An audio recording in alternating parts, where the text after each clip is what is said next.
Well, hello everyone. Derek Stam Toys here again, back with another figure review.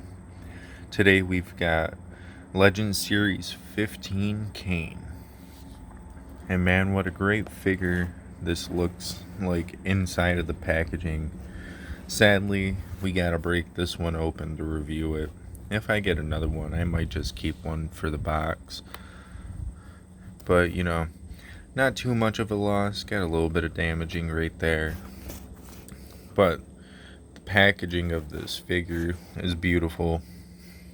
The way it looks is beautiful.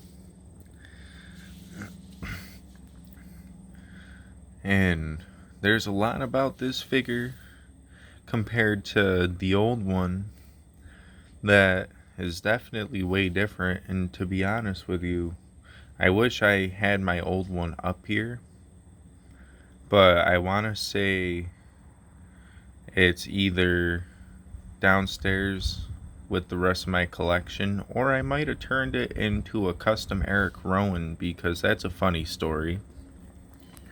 My Eric Rowan Elite, because I owned the original Wyatt family set. I had the White Pants Bray, the Luke Harper, which I still technically have. I've just done a couple of swaps with it, and the Eric Rowan.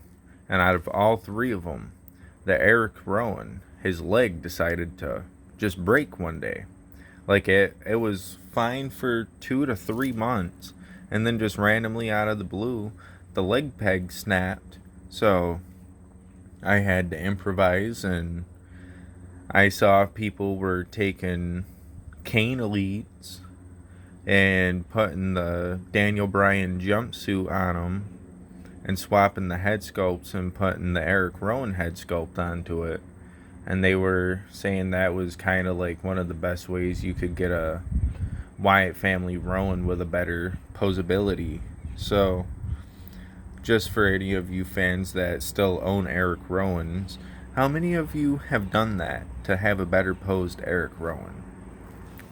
Anyway, that's besides the point. I've already rambled about that for almost 3 minutes now. Ow. Well, on that note, let's just break this figure open and let's get into the review. Be right back, guys.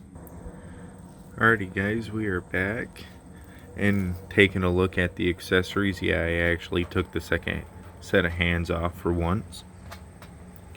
We've got this tag title belt that I'm gonna get into first, and yes, it is just like that, stuck straight out of the packaging.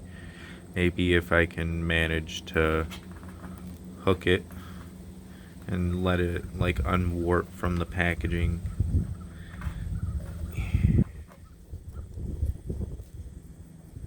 It'll kind of retain its shape.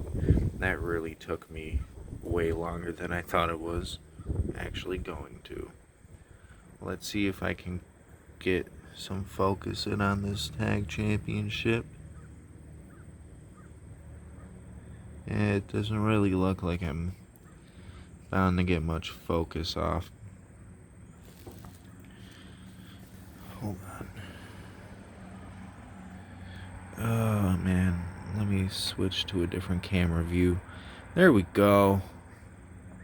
So as you can see, all this detailing on the championship, the way the championship looks, it's just immaculate. I'm just gonna have to try to like unwarp the championship one way or another, cause that's just weird the way it was sitting. I think I might have just kind of fixed it in the sense, but I don't know. We'll have to take a look at that here in a second. I'll just keep the camera zoom in. But we've got these Randy Orton style like entrance hands, and of course you can say they're Kane entrance hands when he does the like weird little pyro, raises his hands up and then slams his hands back down. And then you've got two mic holding hands. And in any other instance, I would wish we got a black peg. But with this kind of glove style, I don't really mind it as much. And then you got a regular hand. And yeah, so I think that's all the accessories.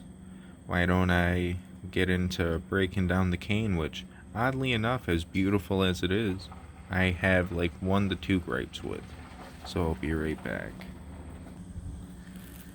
Alrighty guys, getting into this cane review. First things first, we'll look at the head sculpt. Maybe I should have just kept the zoom on. Seems to like the focus a hell of a lot better. And you know, this head sculpt, it's really damn cool. It's really damn good. The only problem I have with mine, as you can see right there, it looks like there's like a little chunk missing out of it, but it's not that noticeable. Like, you gotta be like looking right on the figure to notice that small little chunk of hair is not really there. But the head sculpt looks great. I love seeing the goatee cane. I wish it came through a little bit better, but the goatee is quite nice. Having the bigger arms on Kane looks really good.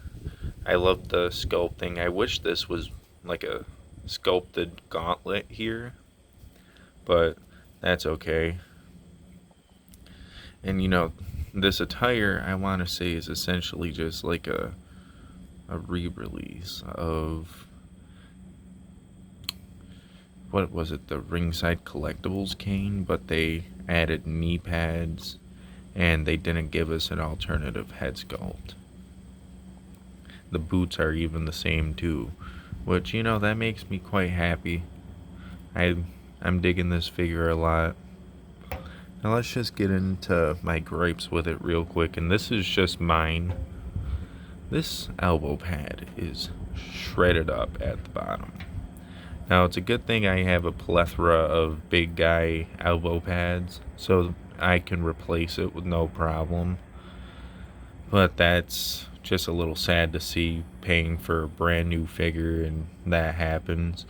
And then another thing, which this could just be an issue with putting small knee pads onto a big figure, you've got like a little bit of tearing in the back of the knee pads.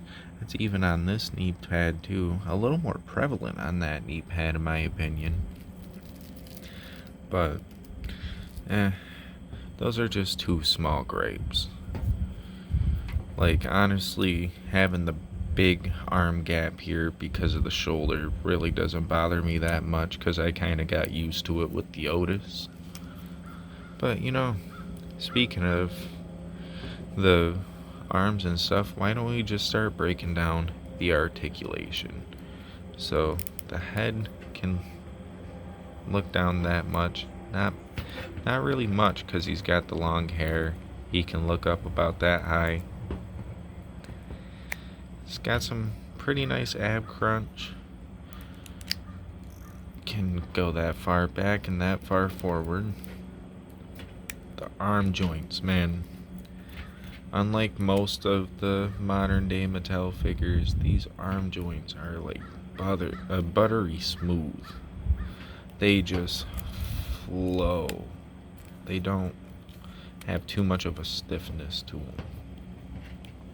Got a double joint in the arm. He's got wrist bend and wrist swivel. Got waist swivel. Of course, got a kick in the leg, which, I mean, that's not bad. Looks like it kind of wants to go up a little bit higher. I think that's the highest I'm going to be able to get that, though. Especially because I don't think they put Kane on ball joints. But it's not like he's got that D'Lo Brown syndrome as I talked about earlier. And yeah, I was right. He is not on ball joints. Those are those weird, like, peppercorn joints or whatever the hell they're called. I don't know. I call them peppercorn joints because that's kind of what they look like. Got a double bend in the knee. You don't really get the full bend because of the small knee pads on such big, thick legs. Got boot rotation, and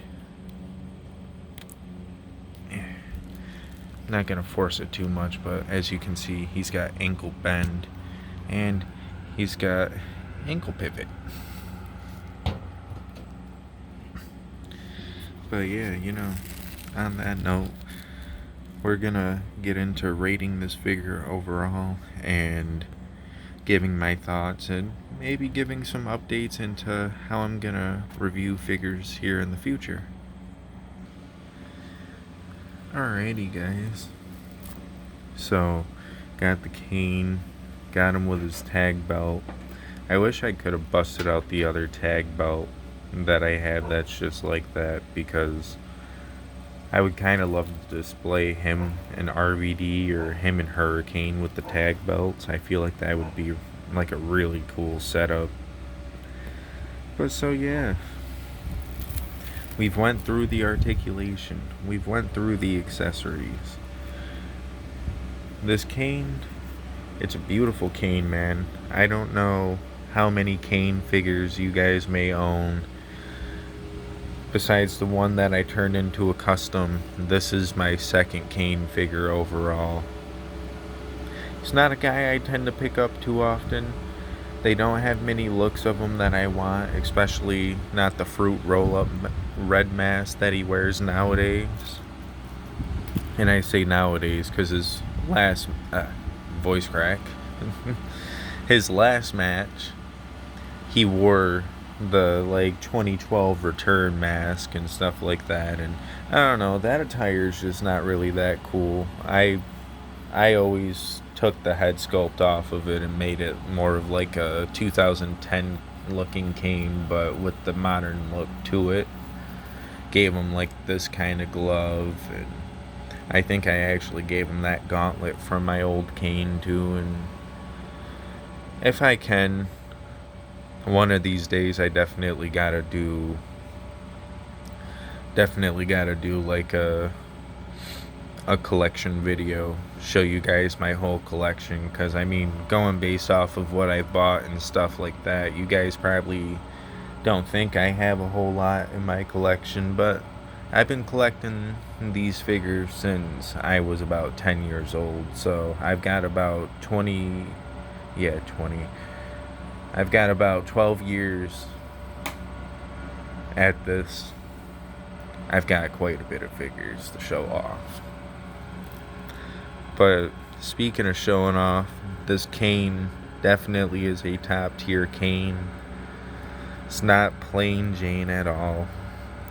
Especially adding the knee pads and having the updated articulation and the updated arm size. Best Kane in my opinion right here. If you find this at retail, if you see it on Target's website or wherever you go to find your action figures, pick this Kane up. This is the best Kane in my opinion. Out of every Kane I've had, the only one that could possibly beat it might be one of the original Elite Kanes, like the one that's his 2010 era figure. I never owned that one, so I can't really say I would know if that one's better or not, but out of all the ones I've ever owned, this one's definitely the best. What do I rate it? If there weren't figures that could possibly outbeat this one, I'd give it a 10 out of 10, but this ain't no game. We play it like Dave Portnoy. If you give it a 10 out of 10, what's ever gonna beat this figure? So I'll give it a nice 9.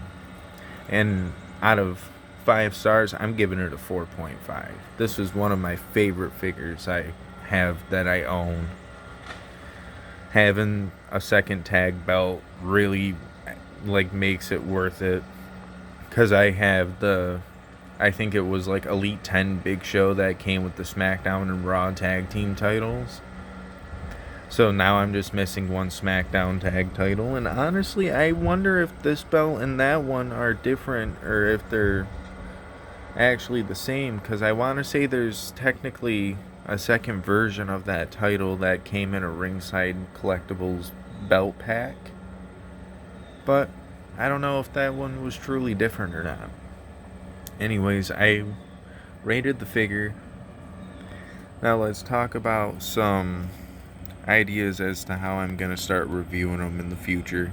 I do like just reviewing them single-handedly. It makes it a lot easier. Just one shot and go. I wouldn't mind doing some double reviews here and there. Maybe once I can get into my own place and once I can start to afford more than just 4 at a time. But for right now, 4 reviews a month sounds really good to me. Will it be constantly new things that are getting released? No.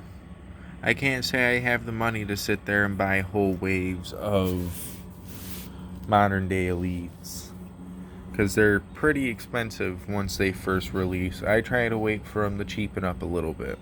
Once I can afford them, maybe I will.